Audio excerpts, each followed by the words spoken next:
Hello and welcome back to another episode of Awaken, Heal and Transform with your host, me, Francesca Raffa. Today, I am super excited to be welcoming Paula from Full Circle, who is a conscious love coach, sound and energy healer.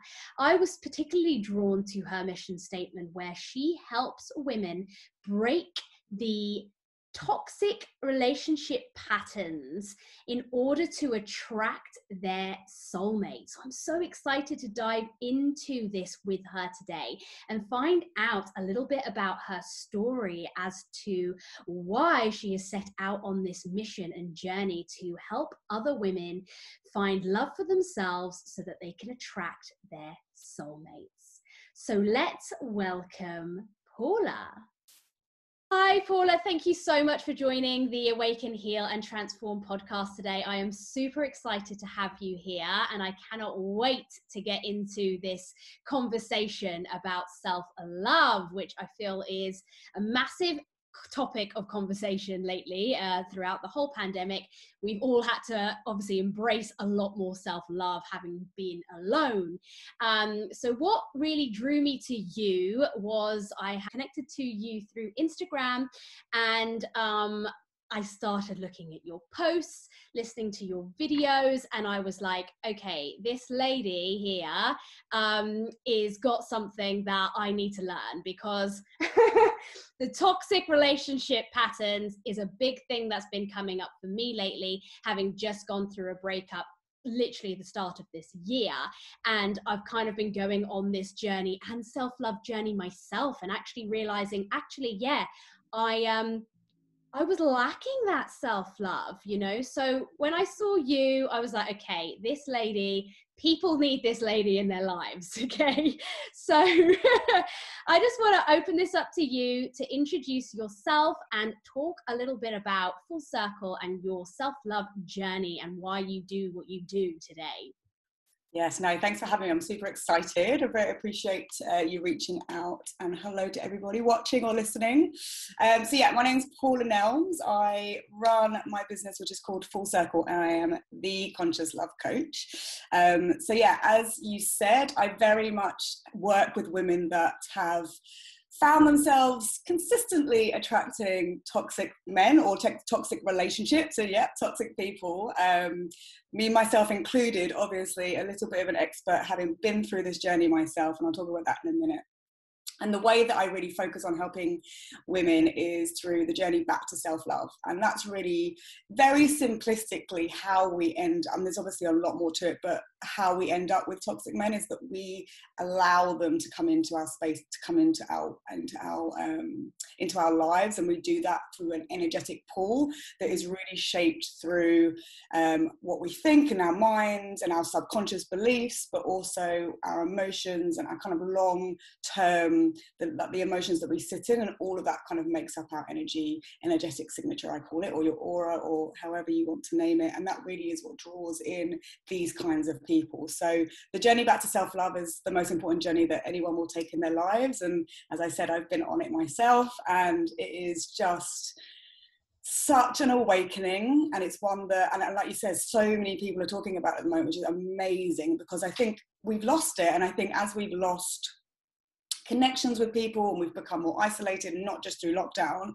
almost through the whole tech revolution, really, is that we've lost that connection. We've lost kind of a bit of the realness, and we live our lives through this lens of distorted reality, and society is just kind of really tough on us. So we kind of, particularly as women, and this isn't, this definitely affects men as well, but particularly for women, I think that we've lost that love for ourselves and our bodies and our minds and our hearts and everything about us, really. So it all started there for me. I was in multiple toxic relationships, not really realizing that I was the common denominator, actually. So for a long time, I'm in my late 30s now, if you can believe it, and it was kind of something that just became apparent to me, where I was like, hang on a minute, like, is it me?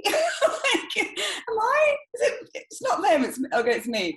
And that was like a real wake-up call when I realized that after my kind of last ex, who was particularly toxic, narcissistic, I just kind of had this moment where I was like, wow, okay, I really need to like see what I can do about this, because I was pretty much consistently single all the way through my 20s, all the way through my early 30s, and it kind of just got to the point where I was like, this isn't even funny anymore. Like, what's wrong with me? Which is a terrible thing to think, right? What's wrong with me? So I started my self-love journey. I've worked with kind of multiple coaches, but one in particular right at the start of my journey was really where I kind of had my eyes open to like, it is me, and okay, I can do something about it, which was the most empowering feeling, because I'm quite a control freak. I like to, like, you know, I could get my career to work, I could get my social life working really well, but like I was really like getting quite frustrated with my love life and not being able to fix it. So yeah, I went on a really long, deep inner journey, and did the work on myself, which really was eye-opening in the sense that, I mean, I won't go into the deep, dark detail, but it was very much, you know, things that had happened in my childhood. I hadn't spoken to my father for 20 years. I was holding on to a lot of anger for him in my heart chakra that I wasn't aware of. I just thought I'd be kind of like, oh, that's that problem over there, and didn't realize how much it was affecting my relationships with men. And it was really toxifying my energy force field. So, which is why I say, like, you're attracting these men into life, because it's kind of a like attracts like. And that's not to say I was a toxic person. I just had some toxic energy within me, and I was holding onto a lot of anger. And I had some trust issues from kind of previous childhood events that weren't actually even particularly significant. It's funny, the things that will affect us as a child. And anyway, I kind of went on that journey, and it very much was about this piece of around self-love, and I was attracting in what I thought I deserved.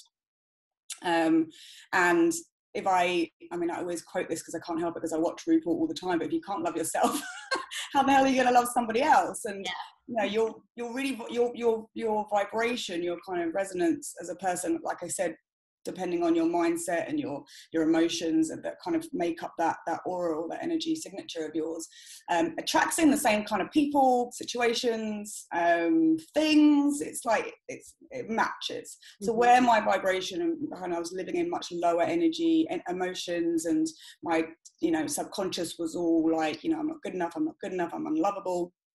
Because of all these past events, I was bringing in, no surprise, toxic men over and over, because energetically I thought, or subconsciously I thought, that's all I deserved. Now, none of this is conscious, of course. I had no idea this was all going on, just going about my way, you know, drinking and partying and all sorts to kind of numb it out.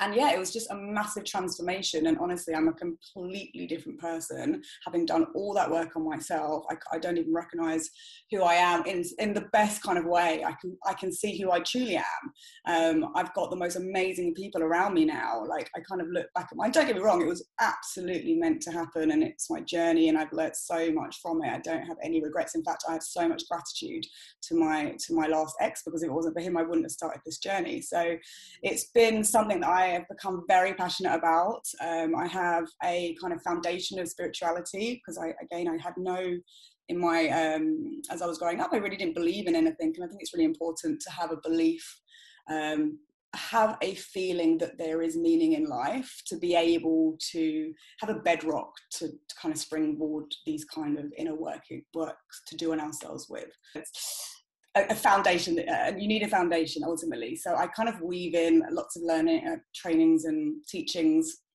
that give you that strength to be able to do the inner work, because it's not easy and it's not an overnight thing. So you really need to be able to ground yourself and work through some stuff that you probably haven't wanted to look at. Like, it took me 20 years to be ready to look at the stuff that happened with my father when I was younger. So it's definitely a journey, and it's just one that I think everyone will go on it at some point in one form or another, and it's all in the timing and what's right for you.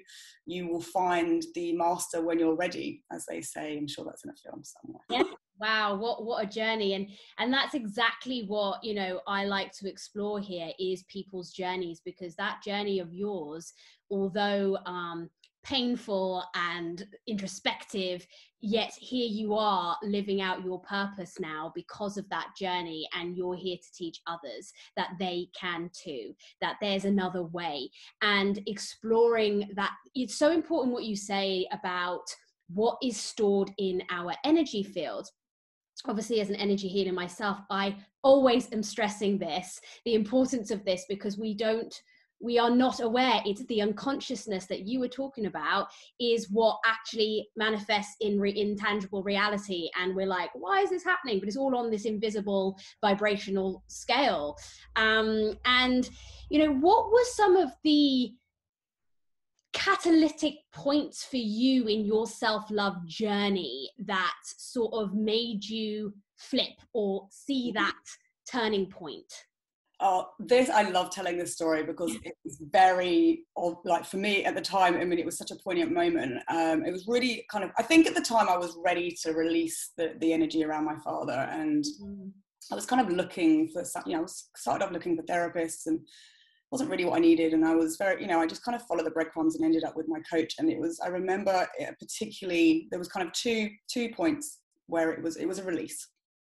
And at first it was just saying out loud. So just kind of verbally, I just needed to say what had happened. And it was as simple as that. It was really ready to come out. And as I said it, it was almost like I was exercising this, just really dark energy. And there was a couple of spiritual ladies in the room when I did it. And one of them was like, I mean, you could just see this black energy just left you. And I felt so much lighter. And then the following month, continuing that thread, I forgave him, and I saw and I was myself in a coaching program, which was a group program with women, which really helped, because as somebody else was talking about their father and his point of view, I just saw it from his point of view for the first time in my whole life, and I just bawled. I just and I'm not really a crier. I wasn't up until that point. I am now. I just had to be removed from the room. I was just wailing it out. And so for me, it's all about releasing energy, and, you know, it won't come out. It will come out in a way when it's ready to come out, but we can definitely help along the process. And it's when it's a kind of big stuck energy like that, it was probably going to happen. It took a long time to get up, but I didn't really know to help it. I think if there are smaller, you know, energies that's been stuck over the years, and, you know, on a daily basis, we need to keep our energy field clear, you know that.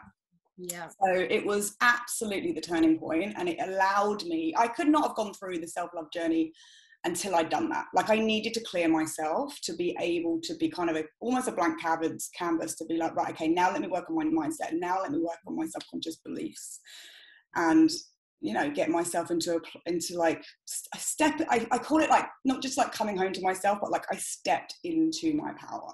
Like 100%, but I could not have done that if I'd still been holding on to that energy, because it was blocking everything. So it was, really powerful. That's amazing. And that's so powerful as well. Like you said, it's about releasing all of that built up energy that you don't even realize you have, to be able to rebuild it in the healthy way and the right way, in the aligned way for your true nature and your true soul. So wow, that's a very powerful thing to share. So I appreciate that. And what would you advise anyone that, you know, what was the point in your, I know you meant, and I'm just going to backtrack a little bit, but I know you mentioned you had your ex, and then you started questioning, like, okay, hold on a minute, this has got to be me. How did you sort of wake up to that sort of consciousness? You know, if someone is still not aware that actually I need to be looking at myself here. Yeah, I mean, at the time for me, it just happened one too many times. Like, I think it was one more. There was, like, previous to that, there was like one more guy that it hadn't worked out with, and I literally like stared at the wall in shock for about 20 minutes. Like, how is this continuously happening? And then with him, it got so I'd hit rock bottom in terms of my. You just need to be very You need to be very curious of yourself and what's going on in your life, and really be honest. I mean, you've got to be very clear on what it is you want, because, you know, some people, they might say they want to get out of these kind of patterns, but they're not ready.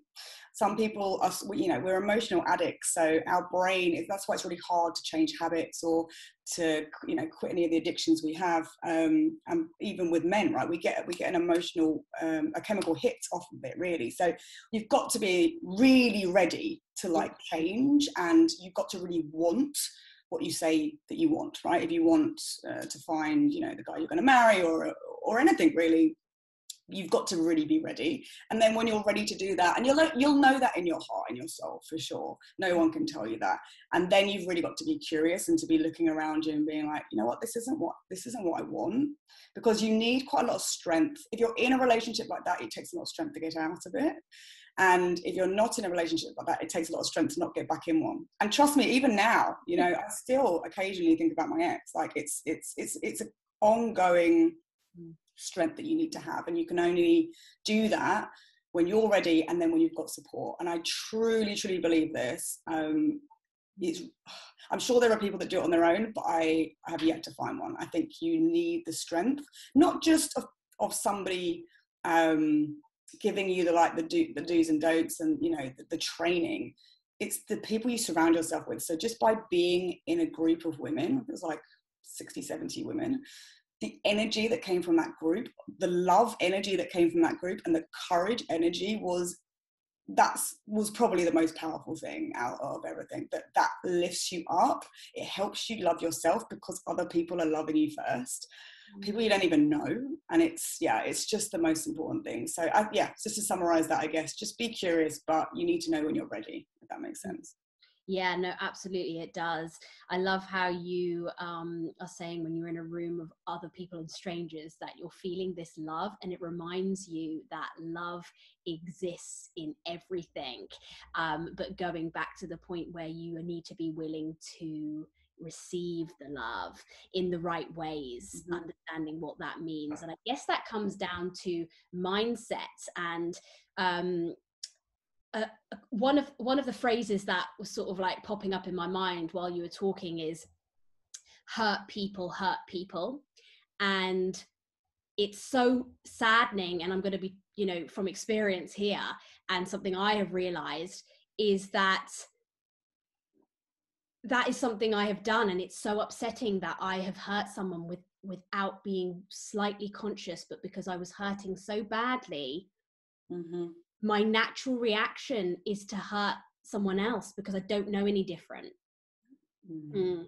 And that's why it is so important to go through that self-love journey, isn't it? Because it's actually, you're trying to get yourself in relationships. I mean, from experience point of view, from me, I'm getting in relationships out of fear of being alone, and knowing before I've even got in them that they're not right. And that's not fair.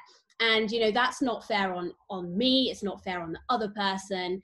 And it was just me actually, if anyone can resonate with me on my journey, is have you, because I know you said you were single for a long period of time. I was the opposite. I was always in relationships. You know, I'm in them because I did so much to avoid looking at myself and going through the self-love journey. I was like, I don't want to go there. I don't want to know who I am, because I was probably scared of finding out who I am. And that's a scary thing, because when you find out your power, you know, sometimes it's scary to think of how powerful you are, because you know that you're going to change. Your life is going to change. The people that you're around are going to change. It's for the better, but you can't see that in that hurt place, you know?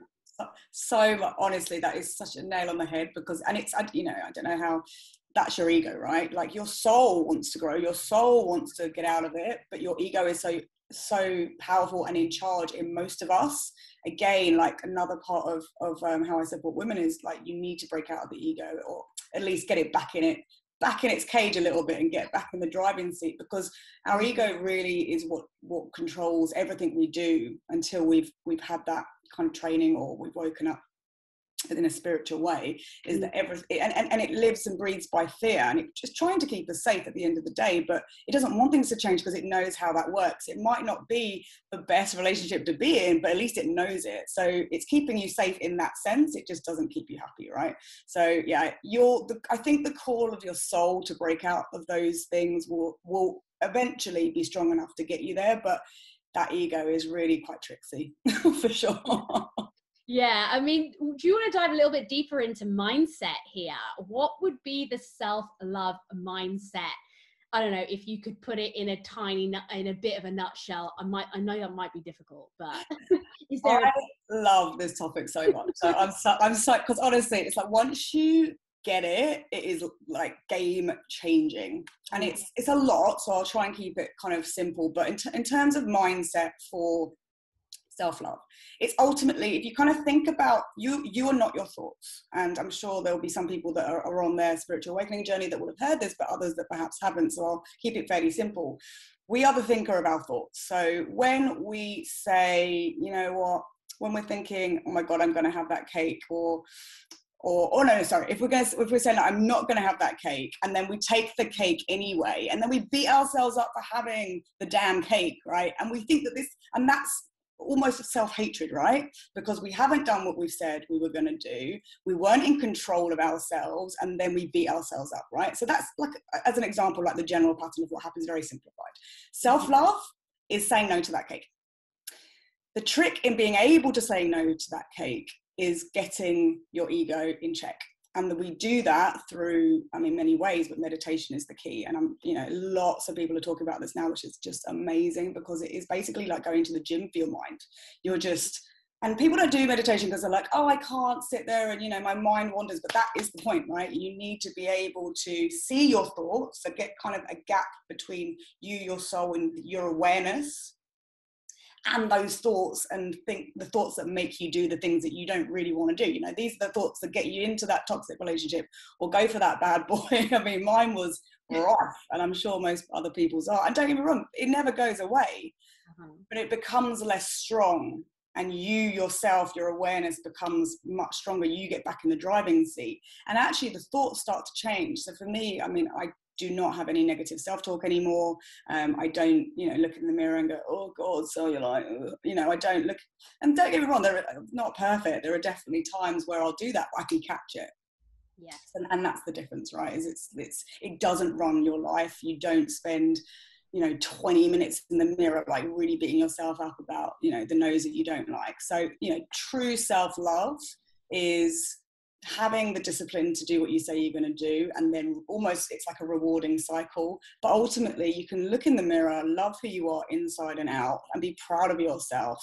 And if you do things that perhaps you slip up on every now and again, you don't beat yourself up about it, and you have respect for yourself. And I think that is really the key. That makes sense. Absolutely, I love that. Thank you so much. Would you say self-love is also very much related to boundaries with self and others? Yes, definitely. Again, it comes back to respect. So if you have set, even if it's an unsaid boundary in your mind or whatever it is, the stronger that your mind allows you, the stronger your mind is, the more likely you are to stick to it, and then the more likely you are to have respect for yourself for sticking to it, in very simplistic terms. Actually, just on that though, when you do the work on yourself, you don't need to talk about boundaries. You don't need to set them. It will just energetically happen, because when you just focus on yourself and so I kind of describe it, the way my coach used to describe it to me, is that you kind of have your love tank. And a lot of my love tank was like, it's a bit like your oxygen tank, right? And it's like, mine was super, super low. And the more work you do on filling your love tank in lots of various different ways for you, when you're full and you're kind of overflowing, you won't do those kind of things anyway. It will just be an unconscious thing. So like, I accidentally gave up smoking, partying, I got fit, I go to the gym, I hated the gym. There are things that I do in my life now that I didn't even set out to do, that just happened, just as almost like a symptom of working on my self-love. And it's just blew my mind how people get wrapped up in like, I need to do this and this, and I need to not do X, Y, this and Z. it doesn't work like that. The more you work on your energy and keep yourself clean and your mindset, everything else just falls into place automatically. Being responsible for you is the only thing you can be responsible for. That's great. I've literally loved this conversation so much, because it just shows from proof of yourself, but how important it is to keep that vibration in alignment with who we are and our values, and then the rest will fall into place as it should. And one of your main aims or missions here is helping ladies attract their soulmates. So I am sure we have many people out there having their hands up to be picked for that. Where can any of our listeners find you, because everyone needs that self-love coach? I've loved this conversation so much. How can we find you? How can we connect with you? And what have you got coming up? So the best place to find me is either follow me on my Instagram, which is full.circle_4, if that makes sense. That's just put in full circle and you'll find me. But I also have a Facebook group, which actually I've just started and I'm very excited about. So this is where I will drop my lives, weekly lives, giving more updates, little tidbit trainings here, there and everywhere. And that's where I'll be putting in any kind of special offers or freebies. And that is called Break Your Toxic Relationship Patterns and Unleash Your Inner Goddess. That's a bit long, I realise, but you'll find it over on my Instagram anyway. Every Wednesday at 7 p.m, I host a free masterclass on the 3 keys to attracting your soulmate.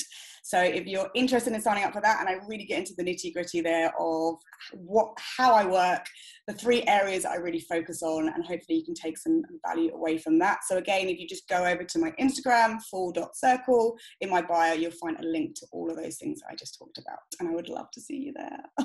Wow, guys, head over there and get some self-love in your life. We all need it. Thank you so much, Paula, for joining today. It has been amazing. I have learned so much as well, and I'm sure everyone else has. Keep on the self-love journey. It is definitely the most fulfilling relationship you'll ever have, is the one with yourself. So yeah, definitely. Thank you so much. Absolute pleasure. Thank you so much for having me. I've really enjoyed it.